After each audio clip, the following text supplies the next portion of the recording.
Makakausap po natin ang abogado ni Janet Lim Napoles sa kasong serious illegal detention na si Atty. Alfredo Villamor. Good morning po, Atty. Villamor. Good morning po. Si Arnold Glaby po ito at Apo. sa November 7 ho ay wala nang pipigil kaya siya po'y dadalo sa Senado. Hindi po namin napag-uusapan yan, pero pagkaroon ko po siya idadalo, pero hindi po ako kasi ang abogado niya doon. Okay. May engagement is limited to the serious illegal detention case.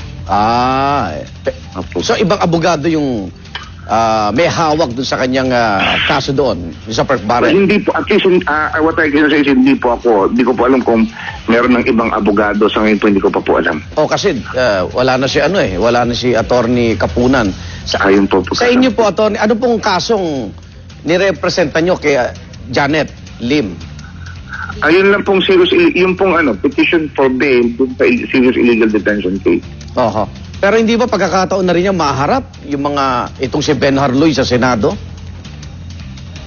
That will be there will be an opportunity for that. Pero as I said po, hindi naman po ako involved dun sa pagharap sa Senado o dun sa cases involving the PDAP. Pero kailan ho siya nakatagdang humarap naman sa korte para sa panig niya? Sa serious illegal detention case po. Opo, yun yung kasong hawak niyo po, di ba? Opo. Hindi yun ang tanong ko po, yung kasong hawak niyo. Kailan po siya naka-schedule sa korte? Referring again to another cases of PDAP.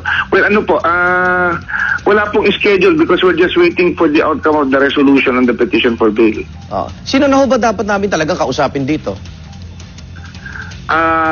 When it comes to the serious illegal detention case po, as I've said, ako po yung lawyer.